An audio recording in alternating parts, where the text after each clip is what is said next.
Izin satu lagi tuh ya, ini karena pertanyaannya cukup menarik nih, masuk nih, satu ya, mohon maaf nih, untuk Bapak, Ibu, Ayah, Bunda yang lainnya nggak sempat dibacakan pertanyaan banyak pertanyaan masuk, tapi ini izin satu lagi ya, minta waktunya sedikit, mungkin bisa dijawab, atau nanti kalau misalkan enggak, bisa dijawab jadi gini, pertanyaannya adalah, "Assalamualaikum, saya mau tanya, saya ibu dari 4 anak. Sewaktu anak pertama, usia saya masih cukup muda dan belum ada ilmu yang baik untuk mendidik anak. Baik. Terkadang saya melampiaskan kekesalan terhadap suami atau pada anak sulung saya. Saya tidak menginginkan anak laki-laki saya menjadi banci, sehingga saya kerap mendidik dengan cara yang keras dan kasar." Nah, masih inline nih sama tadi yang di awal ya, yang mendidik dengan keras itu ya. Hingga kelas 4 SD, dia selalu menuruti apa yang saya katakan, tapi kemudian dia menjadi pembangkang dan sulit diatur. Sedangkan untuk adik-adiknya karena sudah banyak dapat ilmu, saya sudah memperbaiki sikap saya. Mohon sarannya bagaimana cara membuat anak sulung saya menjadi lebih baik, gitu Iya, loh. inilah yang Dilema anak saya sulung. ya inilah yang saya maksud dengan bom waktu dari sebuah, pola asuh dengan kekerasan gitu ya. Inilah bom waktunya seperti itu. Dalam kurun waktu tertentu itu sangat efektif, anak takut, anak nurut gitu ya. Iya betul, ya. Secara instan anak bisa langsung bergerak, secara instan anak bisa langsung nurut, secara instan anak bisa langsung, eee, mengikuti apa yang kita perintahkan. Tetapi kemudian ini menjadi bom waktu, ya, menjadi bom waktu. Karena apa? Karena anak nurut karena ancaman, bukan karena pemahaman, ya.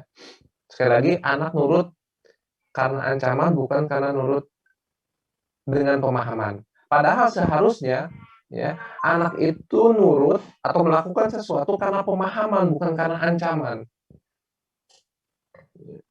Nah, ini juga yang kemudian menjadi fenomena bahwa anak sulung itu biasanya menjadi kelinci percobaan ya, menjadi, experiential learning gitu ya, belajar, berdasarkan sebuah pengalaman gitu ya. Nah, maka kemudian yang harus dilakukan adalah kembali lagi ke fase awal. Apa itu fase awal? Lakukan perbaikan relasi dengan anak, ya. Karena tidak ada, kalau dalam konsep yang saya, formulasikan ya, bahwa hal utama yang menjadi dasar dari sebuah, hubungan antara orang tua dan anak adalah kedekatan dan kelekatan. Ya, nasihat tidak dituruti, kemudian, tadi membangkang dan lain sebagainya itu adalah sebagai bentuk daripada apa?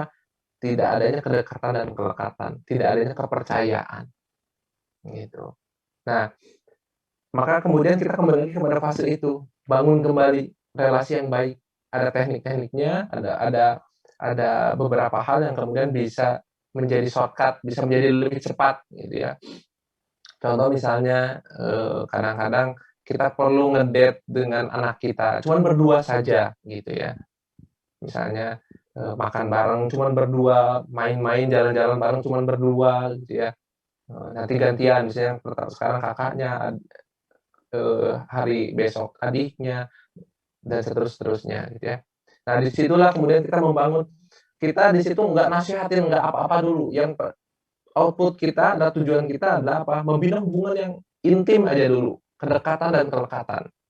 Karena kalau sudah dekat dan sudah lekat kembali, maka semua nasihat kita, kemudian bimbingan kita itu akan diikuti. Maka pangkal daripada pengasuhan, pangkal daripada, parenting itu maka diawali dari sebuah kedekatan dan kelekatan orang tua dengan anaknya, gitu. Dan kedekatan dan kelekatan pun itu ada cara dan tekniknya untuk kemudian bisa, eee, betul-betul membangun korelasi sampai pada istilah dalam kami ada deep rapport atau, eee, keakraban yang mendalam gitu, kalau diartikan bebasnya kan seperti itu. Sampai-sampai pernah nggak seperti ini ya, kadang-kadang pasangan gitu ya, pasangan yang betul-betul akrab, lagi mesra-mesranya gitu ya, suami pulang kerja, rasanya pengen beliin martabak, padahal di rumah istrinya berpikiran, rasanya enak ya kalau dibeliin martabak," gitu ya. Maka sampai kemudian pada terkoneksi, gelombang pikirannya saja sampai terkoneksi loh, nggak ngomong aja sampai terkoneksi gitu. Itu, sebuah kualitas deep rapport yang tinggi. Nah, ketika kita memiliki kualitas deep rapport yang tinggi dengan anak kita resah, kita bisa merasakannya tanpa anak kita harus bilang. Kita aja ngerti kok, ini kayaknya anak saya lagi ada something nih, kayaknya ada sesuatu yang di luar kebiasaan deh kayaknya. Karena apa? Karena kualitas deep rapport yang tinggi. Seperti anak kembar siam yang dipisahkan gitu ya, kemudian memiliki perasaan yang sama gitu kan, ya karena gelombang pikiran mereka terhubung, Kontak batin, ada kontak batin. kontak batin. Hmm. Iya, seperti itu. Wallahu Ya, a'lam bishawab. Mudah-mudahan terjawab walaupun hanya singkat-singkat, tapi sekali lagi kalau memang misalnya nanti perlu pendalaman, banyak hal yang, tadi banyak hal yang sebetulnya ditanyakan itu ranah teknik dan cara gitu ya.